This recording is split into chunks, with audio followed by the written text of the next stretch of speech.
Bonjour à tous, je me présente, je m'appelle Blackfire, il y a beaucoup de choses à dire, je ne sais pas par quoi commencer. Je voulais revenir sur Devil May Cry, j'ai une chose intéressante à dire. Il y a plusieurs choses qui m'énervent et il y a un truc aussi qui est très cool. Alors, déjà on va parler de l'animation, et l'animation de la série, le point fort, bah, c'est l'animation. C'est un peu idiot ce que je suis en train de dire, je sais. Mais il faut savoir que le studio qui fait ça, c'est un studio coréen. Et l'animation en Corée, c'est très fort, et je vais expliquer le pourquoi du comment. Il faut savoir que le studio d'animation qui fait Devil May Cry, c'est la même qui fait X-Men 97, saison 1, et la même qui fait saison 2. Et on pourra dire ce qu'on veut sur X-Men 97. Même si j'aime pas Disney, il faut avouer que c'est une des meilleures séries Marvel que j'ai vues depuis. C'est une des meilleures séries Marvel, tout simplement. Et l'animation est incroyable aussi. Et du coup, Devil May Cry, c'est pareil. Comme ça, les gens, ils arrêtent de parler pour ne rien dire. Et juste, j'ai l'impression que ceux qui parlent, en fait, ils n'ont pas vu la série. Euh, voilà, après, je pense que c'est toujours pareil, c'est toujours une minorité. Parce que je dis pas que les réseaux sociaux ont souvent raison, mais c'est vrai que quand quelque chose, il y a une hype, et ben, elle est souvent avérée dans les réseaux sociaux. C'est-à-dire que, par exemple, c'est pas toujours le cas, attention. Mais si tu prends, comment ça s'appelle?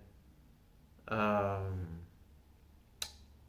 Bah, Mortal Kombat, il y avait une véritable hype. Je trouve que, en fait, l'erreur de Warner Bros, ils auraient jamais dû sortir le film en juillet. En juillet, en mai, c'est ça? Le film est sorti au mois de mai et ça lui a coûté cher. Parce que je pense que les films, ils font plus la rentabilité qu'ils faisaient avant. Et sortir comme ça un film face à d'autres gros films, ben, pas grand monde est gagnant au bout du compte. Alors que s'il serait sorti au mois d'octobre, il aurait eu un succès conséquent. Mais bon, la prochaine fois, ils méditeront leur erreur. Mais pour revenir à Devil May Cry, c'est pareil. Moi, j'entends des critiques sur la série, mais il n'y a pas d'argument. Alors que, comme il s'appelle, si vous avez une bonne mémoire, Devil May Cry 2, le jeu, pour ceux qui connaissent la saga, c'est le moins bon de toute la franchise. Et Arius, même si j'aime bien le méchant, il est très mal fait dans le jeu.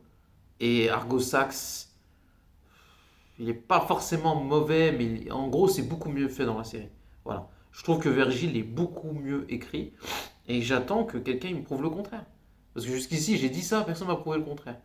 Et il est là le truc. Moi, je trouve que. Et en plus, moi, à la différence de certains, c'est que non seulement bah, j'ai grandi avec les jeux à l'époque où c'est sorti jusqu'à aujourd'hui, et je connais. Et en plus, je connais des influenceurs qui sont calés sur Devil May Cry, et ils te disent la même chose que moi.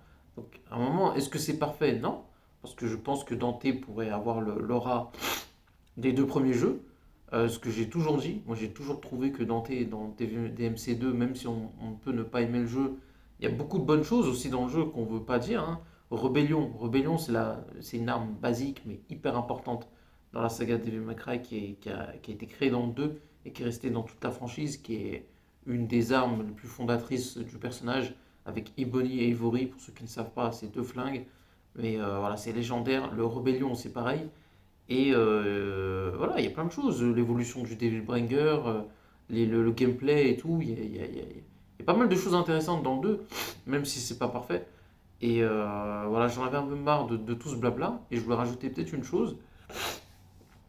Est-ce que Devil May Cry Remake 1 ou DMC6 arriverait ce soir? Apparemment, le state of play de ce soir, ça va être fou. Je ne dis rien, je n'ai pas d'infos. Mais ne jamais dire jamais. Donc n'oubliez pas de commenter. Like la vidéo. Et à la prochaine.